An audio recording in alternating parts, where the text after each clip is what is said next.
नमस्कार, grand Asian news में आप सभी का स्वागत है। ताजा खबरों के साथ हाजिर हूं मैं प्रीति विश्वास।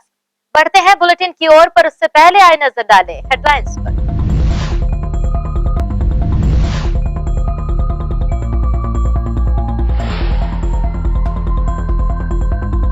भारतीय वायुसेना में चयनित निवेदिता ने बढ़ाया प्रदेश का गौरव, चयनित हुई फ्लाइंग ऑफिसर के लिए।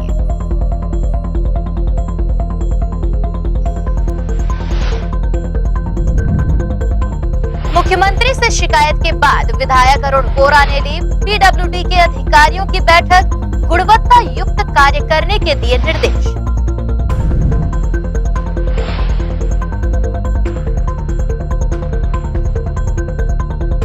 और मैत्री बाग के उद्यानिकी विभाग की पहल, बंगाल टाइगर को दी जा रही सुरक्षा।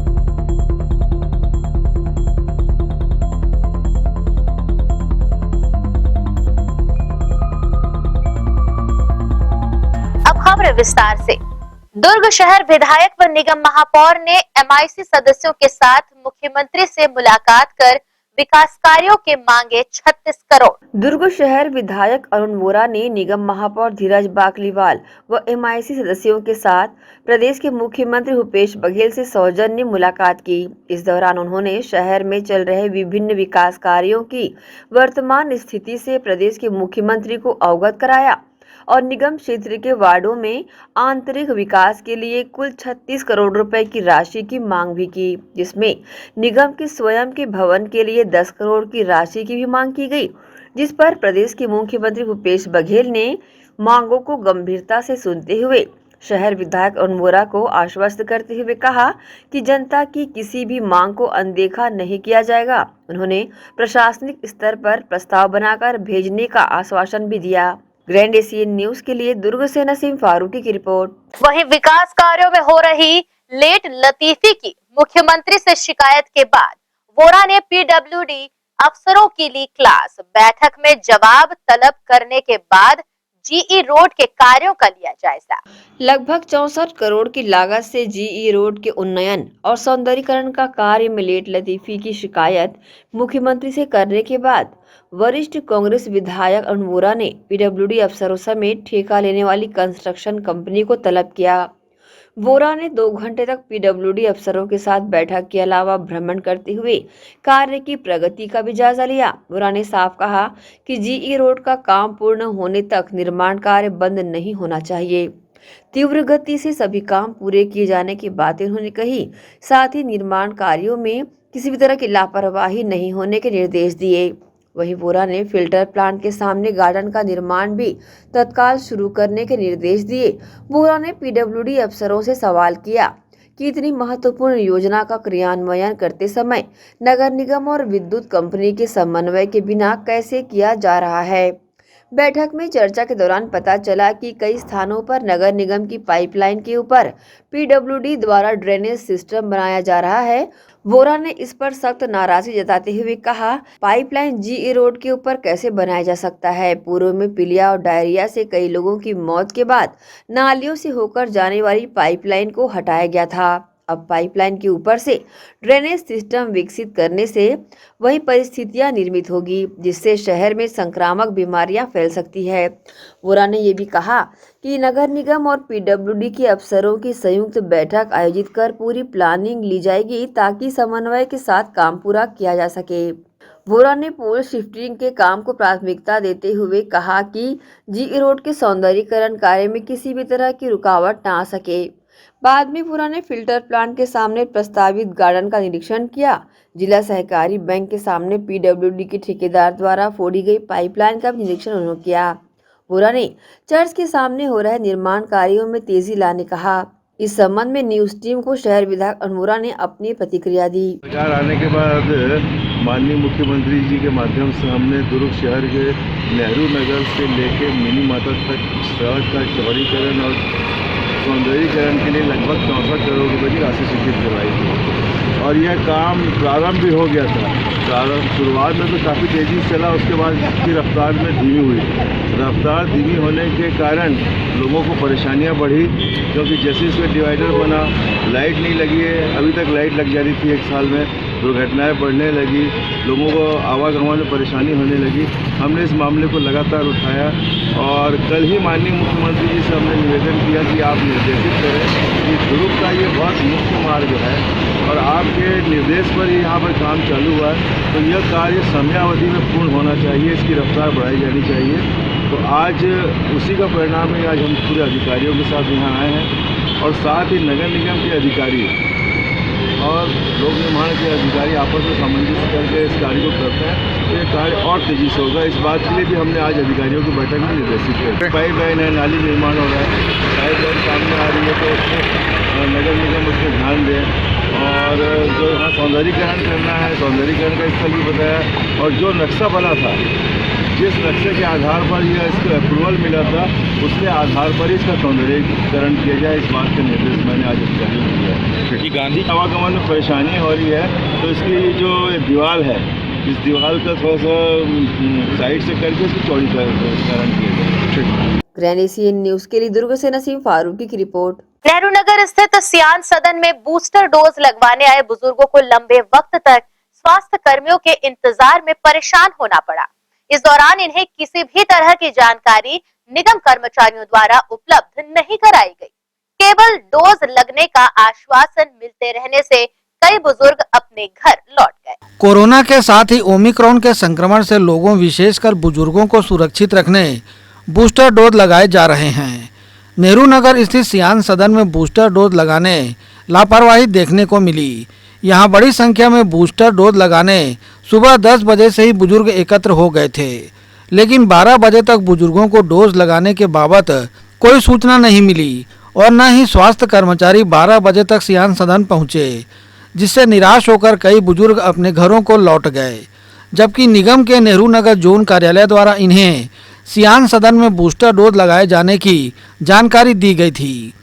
बूस्टर डोज लगवाने आए भाजपा चिकित्सा प्रकोष्ठ के प्रदेश सह संयोजक डॉक्टर रतन तिवारी और एक अन्य बुजुर्ग ने अपनी प्रतिक्रिया दी।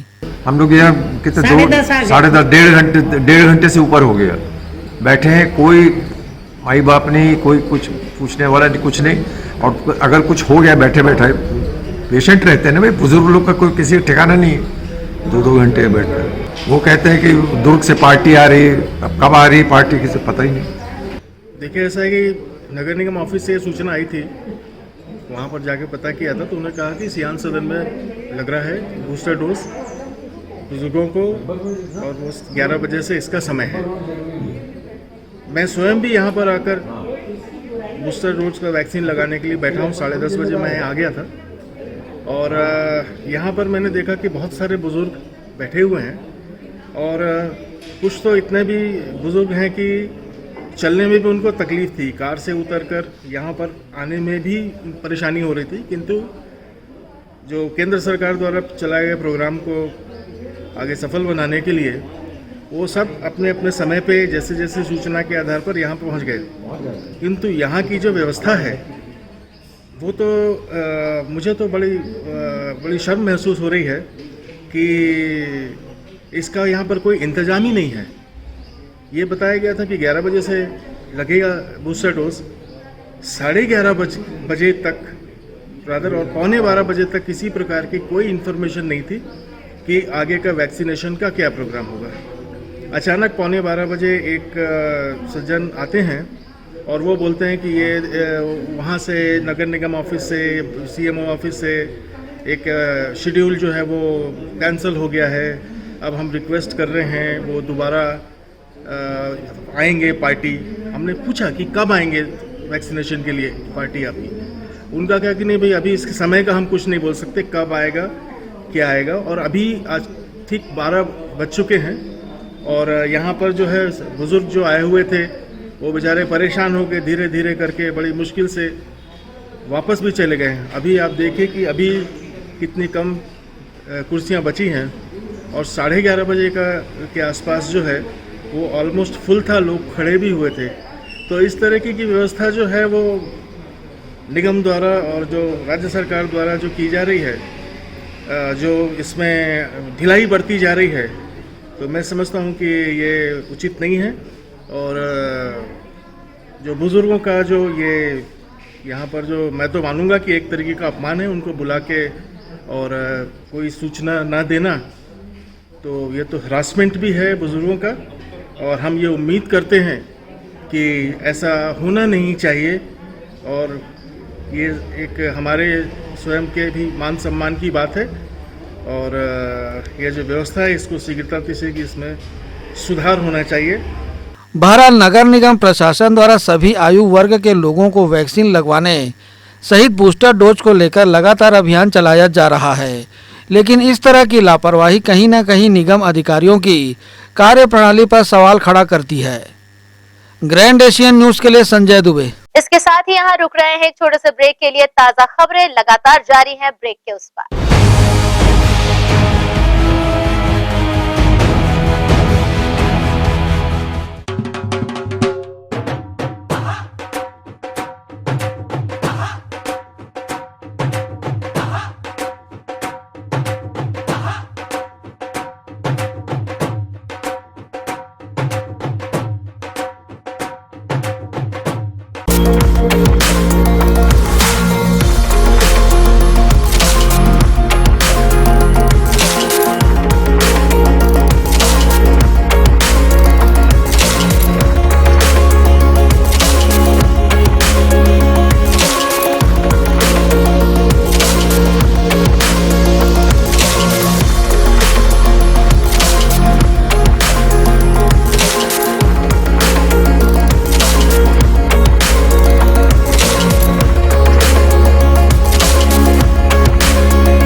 हर सज्जन स्वामी मोरा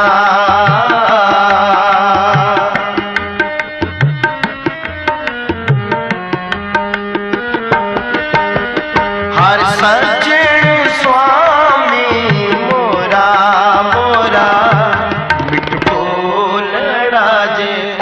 Chandigarh pure veg dhaba and restaurant, जी हाँ, भिलाई शहर के हृदय स्थल सुपेला में वन नेशनल हाईवे से महज चंद कदमों की दूरी पर, साथ ही साईराम टाटा मोटर्स के बाजू Chandigarh pure veg dhaba and restaurant. हमारे यहाँ चंडीगढ़ से आए कुक द्वारा सभी प्रकार के South Indian, Chinese, continental tasty food उपलब्ध हैं। पंजाबी कुलचा, इडली, सांभर वड़ा, सादा डोसा, मसाला डोसा, मंचूरियन, छोले भटूरे व साथ ही सभी प्रकार के pure veg dishes, tasty food के अलावा सेल्फी जोन जो कि खास आकर्षण का केंद्र है, साथ ही पार्टी की भी सुविधा। Chandigarh pure veg dhaba and restaurant, हमारा पता साईराम टाटा मोटर्स के बाजू सुपेला भिलाई। टाटा शोरूम के पीछे में जस्ट हमने क्या है पूरा पंजाब का थीम लेके आया हुआ है अभी यहाँ पर। जो हमारा ढाबा है बेसिकली जो कॉन्सेप्ट है चंडीगढ़ का थीम है, और जो हमारे कुक्स हैं स्पेशली हमने पंजाब और चंडीगढ़ से बीच में सारे कुक्स हमारे स्पेशलिस्ट हैं। और हमारा ढाबा नाम से है लेकिन मल्टी कुजिन रेस्टोरेंट है। इसमें साउथ इंडियन, नॉर्थ इंडियन और आपका कॉन्टिनेंटल, चाइनीज़ सारी वैरायटी हमारे पास है, तो एक बार अवश्य पधारें। कॉन्टेक्ट नंबर 8196991110, 0788423096, तो अवश्य पधारें Chandigarh pure veg dhaba and restaurant. Aishwarya Chhattisgarh dhaba, जी हाँ, बाघ नदी से पहले पुरई डबरी के पास सर्व सुविधा युक्त ढाबा, स्वादिष्ट भोजन के साथ ऐश्वर्या छत्तीसगढ़ ढाबा। छत्तीसगढ़ एवं महाराष्ट्र के बॉर्डर पर स्थित आप सभी आने जाने वाले यात्रियों का स्वागत करता है। शुद्ध शाकाहारी फैमिली के लिए अलग केबिन जो कि सर्व सुविधा युक्त है, साथ ही ड्राइवर भाइयों के लिए 24 घंटे सेवा उपलब्ध, फैमिली सहित रुकने की सुविधा, अलग से सुंदर व्यवस्था। कृपया पधारकर सेवा का लाभ अवश्य देवें।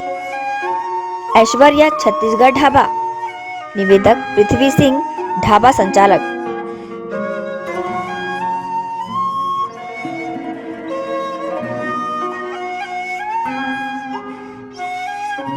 BM Shah super multi speciality hospital 24 घंटे आपातकालीन सुविधाएं, जिसमें मॉडुलर ऑपरेशन थिएटर से सुसज्जित छत्तीसगढ़ के प्रतिष्ठित न्यूरो फिजिशियन न्यूरो सर्जन की सुविधाओं के साथ सड़क दुर्घटना में घायल मरीजों के लिए विशेष ट्रॉमा आईसीयू की सुविधा उपलब्ध है।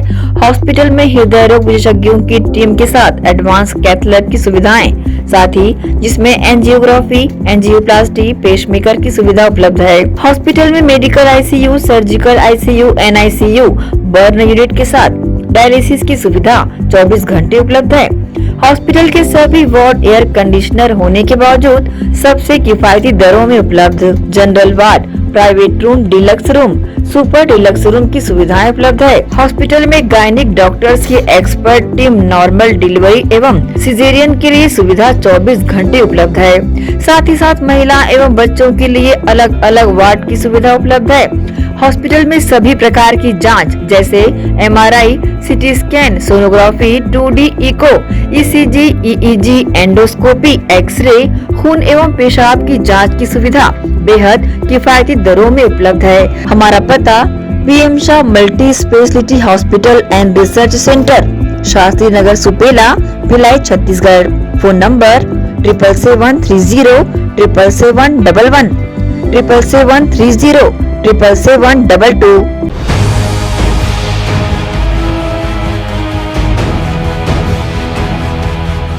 ब्रेक के बाद बुलेटिन में आप सबका स्वागत है। आइए बढ़ते हैं आगे की खबरों की ओर। दान पुण्य के सबसे बड़े पर्व मकर संक्रांति के अवसर पर जन समर्पण सेवा संस्था दुर्ग द्वारा जन सहयोग से पूरे दिन भर विभिन्न स्थानों में पहुंचकर जरूरतमंदों को जरूरत की सामग्री का दान किया गया। गरीब, असहाय, विकलांगों और गौ माता की सेवा से बड़ा कोई कर्म नहीं है। भले ही आज के भौतिकवादी युग में ये बातें किताबी लगती हो, मगर आज भी ऐसे समाज में लोग मौजूद हैं जिन्होंने मानवता की सेवा को ही अपने जीवन का उद्देश्य बना रखा है। जन समर्पण सेवा संस्था दुर्ग में गरीबों, असहाय, भूखों एवं विक्षिप्त लोगों को खाना खिलाने व उनकी हर संभव सहायता करने का कार्य बीते 5 वर्षों से करती आ रही है। संस्था के प्रमुख योगेंद्र शर्मा बंटी ने बताया कि बीते 5 वर्षों से कोई भूखा ना सोए, इस पर कार्य किया जा रहा है, जिसके चलते प्रतिदिन दुर्ग रेलवे स्टेशन में शहर से लगभग 100 से अधिक लोगों को निःशुल्क भोजन का वितरण किया जाता है। संस्था के सदस्य बीते 5 वर्षों से सभी पर्व एवं त्योहार गरीब, असहाय, जरूरतमंदों के साथ ही मनाते आ रहे हैं। वहीं दान पुण्य के सबसे बड़े पर्व मकर संक्रांति के अवसर पर जन समर्पण सेवा संस्था दुर्ग द्वारा जन सहयोग से पूरे दिन भर विभिन्न स्थानों में सेवा एवं दान का कार्यक्रम किया गया, जिसमें वृद्धाश्रम में सभी बुजुर्ग पुरुष एवं महिलाओं को कंबल, तिल की मिठाई, मुर्रे का लड्डू, नमकीन का वितरण किया गया एवं दुर्ग महिला अनाथ हॉस्पिटल में सभी वृद्ध महिलाओं को साड़ी, कंबल और मिठाई का वितरण किया गया। इस संबंध में मीडिया के समक्ष अपनी प्रतिक्रिया शामिल लोगों ने दी। मानव सेवा का उद्देश्य को लेकर जन समर्पण सेवा संस्था जो कि विगत 5 वर्षों से जरूरतमंदों को भोजन वितरण करते आ रही है, हर त्यौहार, हर पर्व पर भी जन समर्पण सेवा संस्था द्वारा जरूरतमंदों को भोजन वितरण किया जाता है। मकर संक्रांति के उपलक्ष्य पर हम 2 दिवस की मानव सेवा का आयोजन किए हैं, जिसमें दुर्ग के वृद्धाश्रम और दुर्ग की अनाथ महिला हॉस्पिटल में जरूरतमंदों को साड़ी, कंबल और मकर संक्रांति पर्व की मिठाई, तिल के लड्डू, मुर्रा के लड्डू और विभिन्न प्रकार की मिठाइयाँ और नमकीन का वितरण जन समर्पण संस्था द्वारा किया गया है। इसके साथ साथ बाल आश्रम में भी बच्चों को कापी, पेन, पुस्तक का वितरण किया गया है। मानव सेवा का कार्य करते हुए हमारी जो संस्था है जन समर्पण सेवा, पहले दिन हम मानव सेवा के कार्य को कर रहे थे। आज हम द्वितीय दिवस, दूसरे दिन गौ सेवा में लगे हुए हैं। अभी सभी साथियों के साथ मिनी माता चौक से लेकर नेहरू नगर चौक तक जितनी भी हमारी गौ माताएं रोड पे विचरण कर रही है, हम उन्हें रेडियम की पट्टी लगा रहे हैं ताकि आगे समय में दुर्घटना न हो। इसी के साथ हम उनको गौ ग्रास भी खिला रहे हैं। आज मकर संक्रांति के उपलक्ष्य में हम 2 दिवस ये कार्य कर रहे हैं। इसी के साथ हमारे सभी साथी इस कार्य में लगे हुए हैं। आपसे भी उम्मीद करते और आशा करते हैं कि आप भी हमारा सहयोग प्रदान करें। ग्रैंड एशियन न्यूज के लिए दुर्ग से नसीम फारूकी की रिपोर्ट। एक और रायपुर नाका अंडरब्रिज पर इंटरकनेक्शन का कार्य जारी, दुर्ग निगम ने किया शटडाउन, जिसके चलते 2 वार्डों में जलापूर्ति रहेगी प्रभावित। रायपुर नाका अंडरब्रिज के समीप से गुजरने वाली मुख्य पाइपलाइन में इंटरकनेक्शन का कार्य किया जाना है, जिसे लेकर दुर्ग नगर निगम ने शट डाउन किया, जिसके चलते 15 जनवरी शनिवार को दुर्ग निगम के वार्ड 59 व 60 में जलापूर्ति नहीं हुई। जिसकी जानकारी देते हुए निगम आयुक्त हरीश मंडावी ने कहा कि निगम की पाइपलाइन की वजह से अंडरब्रिज का कार्य प्रभावित हो रहा था, जिसे लेकर निगम द्वारा शटडाउन लेकर इंटरकनेक्शन का कार्य किया जा रहा है। उन्होंने प्रभावित वार्डों के नागरिकों से पर्याप्त मात्रा में जल संग्रह करने की अपील की। उन्होंने कहा कि आवश्यकता अनुसार टैंकरों के माध्यम से जलापूर्ति की जाएगी। ग्रैंड एशियन न्यूज के लिए दुर्ग से नसीम फारूकी की रिपोर्ट। निगम आयुक्त प्रकाश सर्वे ने DNUNM के सामाजिक गतिशीलता एवं संस्थागत विकास और स्वरोजगार घटक के तहत कार्यों में कमी पाई है। आयुक्त ने राष्ट्रीय आजीविका मिशन के कई अधिकारियों को नोटिस जारी किया है, साथ ही प्रगति में सुधार नहीं लाए जाने पर कार्रवाई की चेतावनी भी दी है। भिलाई नगर निगम आयुक्त प्रकाश सर्वे ने राष्ट्रीय शहरी आजीविका मिशन के अधिकारियों कर्मचारियों को नोटिस जारी किया है। उन्होंने DNUNM के सामाजिक गतिशीलता एवं संस्थागत विकास तथा स्वरोजगार घटक की प्रगति कम होने पर नोटिस जारी कर कार्य में सुधार लाने तथा प्रगति बढ़ाने निर्देश दिए हैं।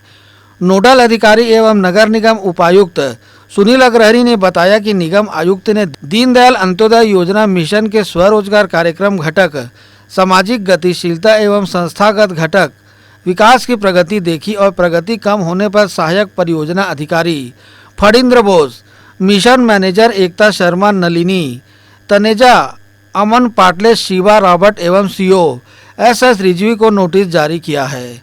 साथ ही 100% सुधार लाने, अन्यथा की स्थिति में अनुशंसात्मक कार्रवाई किए जाने का उल्लेख भी किया है।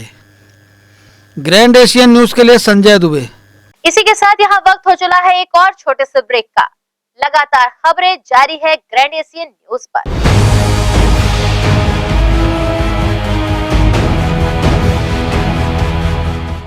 हर्पिस, HIV एड्स और हेपेटाइटिस ये वायरस जन्य रोग है। ये ज्यादातर रक्त धारा में मौजूद होता है, जिसमें एक तंतु अनुवांशिक अणु होता है।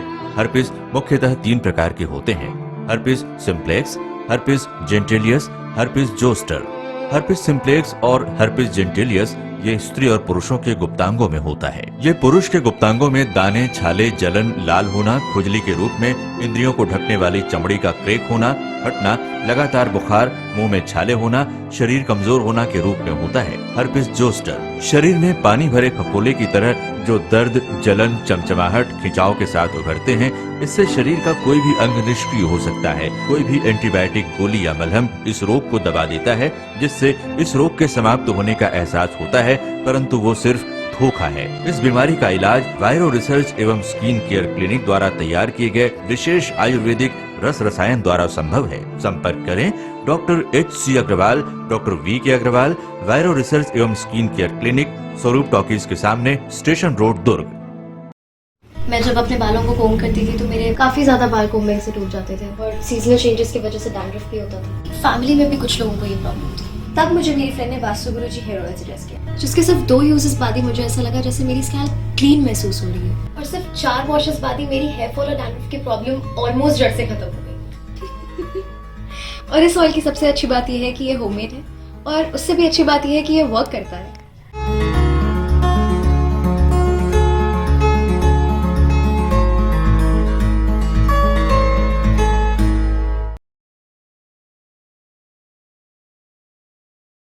भिलाई के प्रमुख स्थल पावर हाउस में स्थित होटल शिव प्रभा इन एवं town king the family restaurant नवीन साज सज्जा एवं आधुनिक सुविधाओं से लैस। हमारी विशेषताएं: economic suite, executive suite, premium suite and presidential suite. Town king the family restaurant, लाजवाब स्वाद से भरपूर नाश्ते एवं भोजन की उत्तम व्यवस्था। Banquet hall, party hall, conference hall, free Wi-Fi internet, new elevator, travel assistance, Save deposit vault and go down. Special tariff plan for corporate, marriage and other functions. Online booking facilities available. Sweet home away from home. Power House railway station व bus stand से मात्र 500 metre पर स्थित hotel Shiv Prabha inn and town king the family restaurant 46 C market अपना KC lodge के बाजू में power house Bhilai. Contact 98932-15251 or 8966-981590.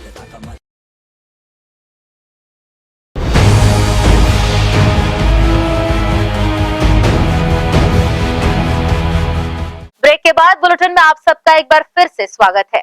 हर साल की तरह इस साल भी कड़कती ठंड को देखते हुए मैत्री बाग में बंगाल टाइगर को, जो काफी संवेदनशील होते हैं, उन्हें अलाव की गर्मी दे सुरक्षा प्रदान की जा रही है. प्रतिदिन शाम 5 बजे के बाद उद्यानिकी विभाग प्रभारी द्वारा बंगाल टाइगर के पिंजरे के बाहर अलाव जलाए जा रहे हैं. जंगल का राजा शेर को इस अलाव की गर्मी को महसूस करते पिंजरे के बाहर रखे अलाव के करीब देखा जा सकता है. इन तस्वीरों व इन पलों को हमारी टीम ने अपने कैमरे में कैद बोले. इस वक्त हम खड़े हैं मैत्री बाग में और मैत्री बाग में जो टाइगर का जो घर है, मान जिसको कहते हैं, इस जगह में हर साल जो है ठंडी के मौसम को देखते हुए उद्यानिकी विभाग के द्वारा जानवरों को हल्का गर्माहट देने के लिए अलाव की व्यवस्था की जाती है. हमारे साथ मौजूद हैं नवीन जैन सर, जो कि उद्यानिकी प्रभारी हैं और यहाँ का रख रखाव से लेकर जानवरों की हर व्यवस्था को ये बखूबी पूरी करते हुए उनको हर सुविधा देते हैं. सर बताएंगे, हर साल की तरह इस बार भी आपने व्यवस्था की है और इस बार जो है ठंड जो है वो आसमान छू रही, क्या बताएंगे?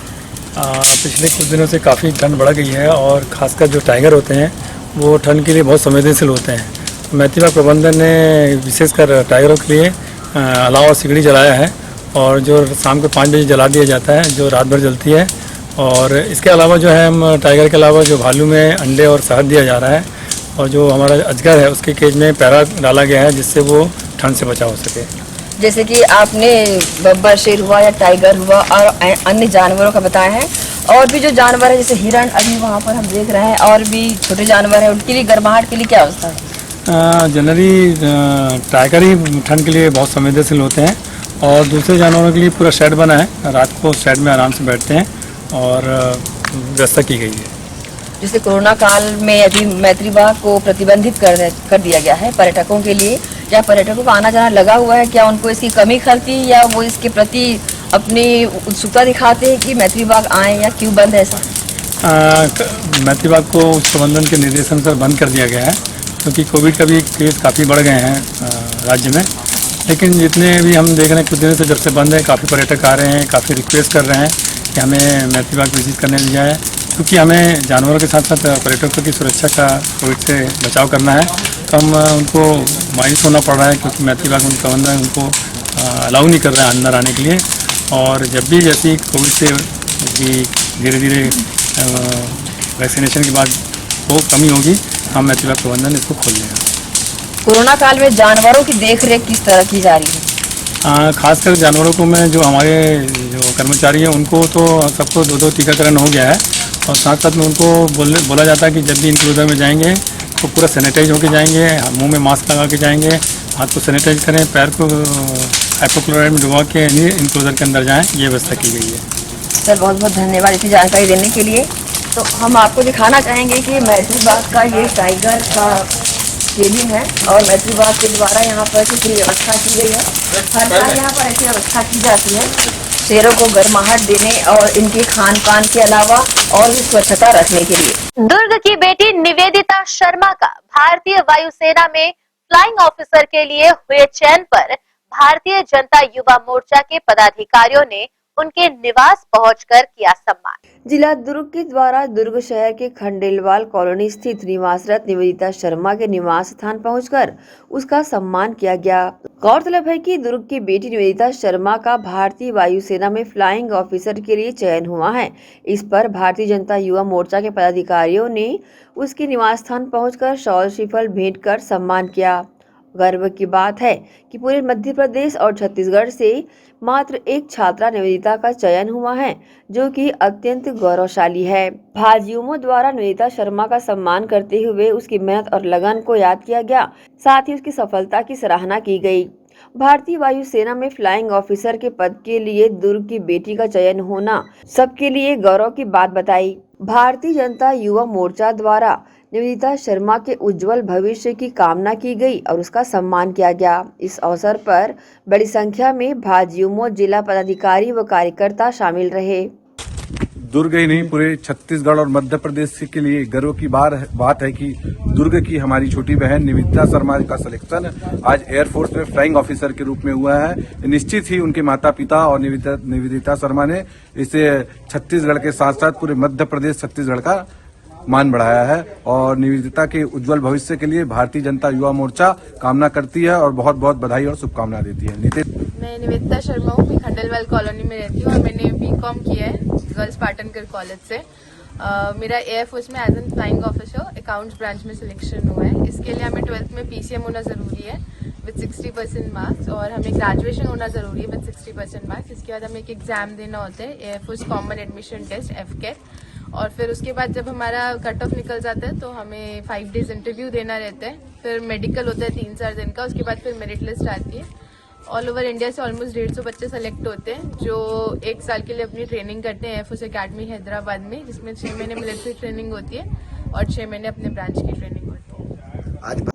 ग्रैंड न्यूज के लिए दुर्ग से नसीम फारूकी की रिपोर्ट। रूपाली महतारी गुडी बहुउद्देशीय संस्था द्वारा प्रत्येक वर्ष की तरह इस वर्ष भी अनाथ आश्रम और आश्रय स्थल में 2100 लड्डुओं का दान किया गया। इन लड्डुओं का वितरण आस्था बहुउद्देशीय संस्था फिल परमार्थ सेक्टर 3 वृद्धाश्रम पुलगांव साई मंदिर सेक्टर 6 के सामने किया गया। कार्यक्रम को लेकर संस्था की अध्यक्ष शांता शर्मा ने अपनी प्रतिक्रिया दी। एक्चुअल में भारतीय संस्कृति की परंपरा लड्डू का प्राचीन रहा है और यह सूर्य से रिलेटेड है। तो जैसे ही हम लड्डू को खाते हैं तो हमें एनर्जी मिलती है। इसी एनर्जी को बनाए रखने के लिए हमारी संस्था के द्वारा फील परमार्थ सेक्टर 3 आस्था बहुउद्देशीय संस्था और फुलगांव वृद्धा आश्रम और साई मंदिर के सामने निर्धन लोगों को लड्डू का वितरण किया गया। 2100 लड्डुओं का सभी दानदाताओं का मैं संस्था की ओर से शुक्रिया करती हूँ कि जिन्होंने दान दिया तो हमारा उद्देश्य पूरा हुआ। संस्था का उद्देश्य पूरे गरीब लोगों की सेवा करना है। हमारी संस्था का विधवा महिलाओं के लिए है और गरीब बच्चों के लिए है और क्या बोलते पशुओं के लिए भी है। समय समय पर हम आवारा पशु के लिए भी काम करते हैं, जिनको चोट वोट लगती है उनके लिए भी ये सारा संस्था सेवा निःशुल्क। इसी के साथ न्यूज बुलेटिन में फिलहाल इतना ही। अब आपसे चाहेंगे इजाजत, पर जाने से पहले आप सभी दर्शकों से एक अपील। कोरोना की तीसरी लहर अब भी भयावह है, बेहतर है सावधानी बरतें और सुरक्षित रहें। नमस्कार, धन्यवाद।